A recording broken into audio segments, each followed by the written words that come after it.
Hello everyone, मैं हूं पल्लवी मिश्रा और आज हम बात करेंगे मेंटल हेल्थ और मेंटल हाइजीन के बारे में। Mental health and mental hygiene,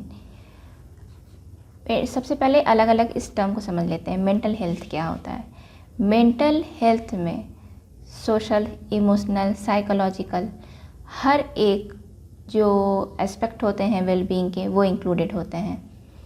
यही हमारा मेंटल हेल्थ होता है। और ये मेंटल हेल्थ से हमारे थॉट्स, हमारी फीलिंग्स, वे ऑफ लिविंग प्रभावित होती है। तो इसका इम्पोर्टेंस बहुत ज़्यादा है, क्योंकि ये वे ऑफ लिविंग भी प्रभावित करती है, हमारे थॉट्स को भी प्रभावित करती है और हमारे फीलिंग्स को भी प्रभावित करती है। दूसरा टर्म है mental hygiene. Mental hygiene, physical hygiene के बारे में तो आमतौर पे हम सुनते ही हैं कि हमें किस तरह से साफ़ सुथरा रखना है, कैसे सफाई रखनी है फिज़िकली। तो फिज़िकल हाइजीन के बारे में तो हम सभी जानते हैं। मेंटल हाइजीन भी अपने आप में एक बहुत ही महत्वपूर्ण हिस्सा है हमारे जीवन का, जो कि जिसको नकारा नहीं जा सकता, जिसको इग्नोर नहीं किया जा सकता। मन की सफाई लेकिन कैसे करें? सबसे बड़ा क्वेश्चन ये आता है कि मन की सफाई की कैसे जाए। फिज़िकल हाइजीन के बारे में तो हम जानते हैं। तो मेंटल हाइजीन के लिए सबसे पहले तो जो हमारे मन में गंदे विचार हैं, जो कि फॉल्टी बिलीव्स हैं, उनको हटाना बहुत ज़रूरी हो जाता है। जब तक हम ये बिलीव्स नहीं हटाएंगे, जब तक ये मन से इसको साफ़ नहीं करेंगे, तब तक पॉजिटिविटी एंटर नहीं करेगी।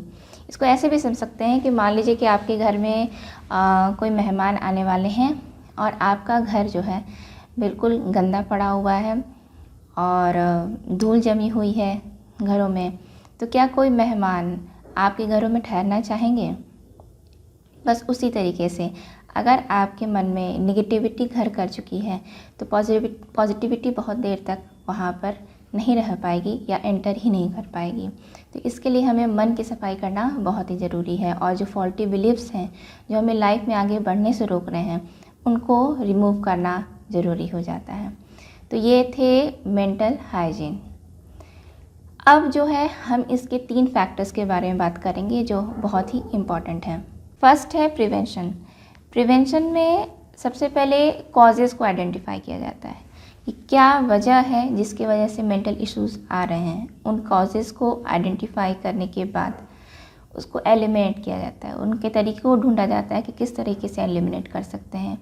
इश्यूज़ कुछ भी हो सकते हैं, वो पर्सनल, सोशल, किसी भी स्टेज, किसी भी लेवल के हो सकते हैं। तो उनमें उन्हें सबसे पहले आइडेंटिफाई करके उनको एलिमिनेट किया जाता है। सेकेंड होता है प्रिजर्वेशन। प्रिजर्वेशन में 3 बातों का ध्यान रखना सबसे ज़्यादा ज़रूरी होता है। फर्स्ट है इनर पोटेंशियल को डेवलप करें। सबसे पहले अपने इनर पोटेंशियल को डेवलप करना सबसे ज़रूरी होता है। सेकंड है emotional maturity and stability.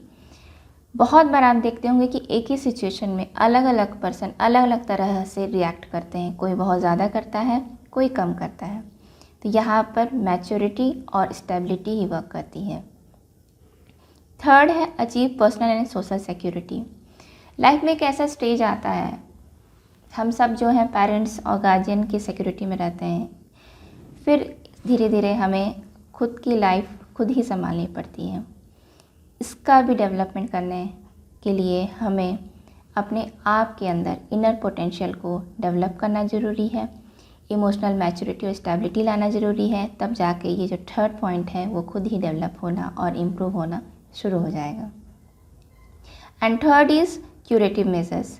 Curative measures में सबसे पहले तो मैं ये बताना चाहूँगी कि मेंटल इलनेस और मेंटल डिसऑर्डर्स के बारे में लोग जानते तो बहुत ज़्यादा हैं, बट सही जानते हैं ये देखना है। बहुत कम ही लोग हैं जो कि इसके बारे में सही जानकारी रख पाते हैं।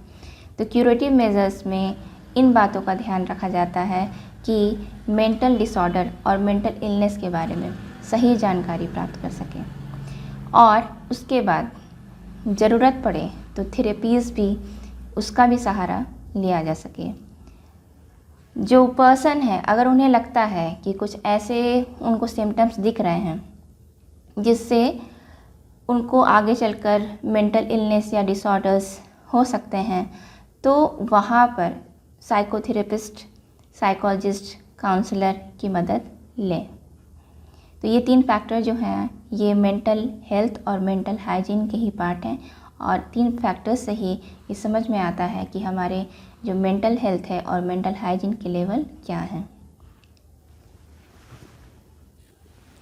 अब हम आगे बात करेंगे कुछ वार्निंग साइंस की, जो बता सकें कि किस वक्त कब समझ में आए कि हमें जो है थेरेपीज़ की ज़रूरत है, काउंसलर की ज़रूरत है।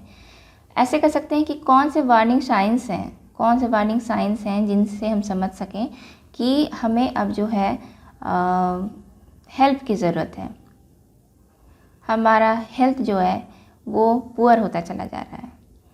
तो कुछ पुअर मेंटल हेल्थ के वार्निंग साइंस हैं, उसके लिए मैंने लाइफ की 3 अलग अलग स्टेजेस को डिवाइड किया है। फर्स्ट है इन यंगर चिल्ड्रेन।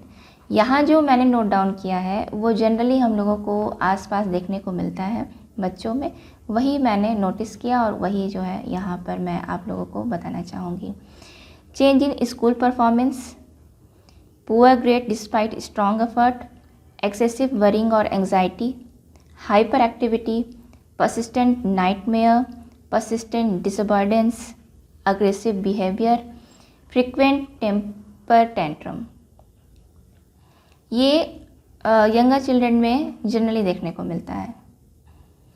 एंड सेकंड जो स्टेज है एडोलेसेंस का, उसमें कुछ ऐसे वार्निंग साइंस हैं जिसको पहचानना ज़रूरी है, और लगे कि इस सिम्टम्स को, इस साइंस को देखकर हम लोगों को चेंजिंग करना ज़रूरी है, क्योंकि अब ये नेगेटिविटी की ओर जा रहे हैं, तो इनको टर्न करना ज़रूरी है, पॉजिटिविटी की तरफ ले आना ज़रूरी है।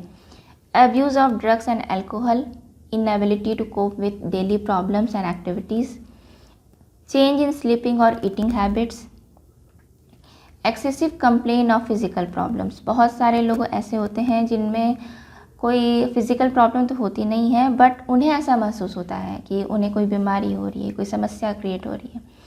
तो ये भी जो है ए वार्निंग साइंस में ही आते हैं, जिन पे ध्यान देना ज़रूरी है। Intense fear of gaining weight, long lasting negative mood, poor appetite, thought of death. बहुत लोग ऐसे होते हैं जिन लोगों को लगता है कि अब हम मरने वाले हैं, मरने के विचार उनमें आने लगते हैं। फ्रिक्वेंट आउटबर्स्ट ऑफ एंगर, ये जनरली देखने में मिलता है एडोलेसेंस स्टेज में। And third stage is in adults, confused thinking, long lasting sadness और irritability, extreme high and low in moods, excessive fear, worrying और एंग्जाइटी, सोशल विड्रॉल। ये general है। तो ये कुछ वार्निंग साइंस हैं जिन पे ध्यान देना ज़रूरी है, जो आपके फैमिली मेम्बर्स हैं, जो आसपास हैं, फ्रेंड्स हैं। अगर आपको लगता है कि इनमें से कुछ भी सिम्टम्स देखने को मिल रहे हैं, तो आप समझ जाइए कि इन्हें अब जो है साइकोलॉजिस्ट या फिर काउंसलर की मदद लेना ज़रूरी हो गया है। हम पायस विज़न का एक यही मात्र गोल रहता है कि हम ऐसे वीडियोस बनाएं, ऐसे मैसेज दे सकें जिससे कि आप लोगों को मेंटल हेल्थ से जुड़ी ज़्यादा से ज़्यादा जानकारी हो। तो बस इसी आशा के साथ कि ये वीडियो आप लोगों को पसंद आएगा। Thank you so much. स्वस्थ रहें, खुश रहें। Thank you.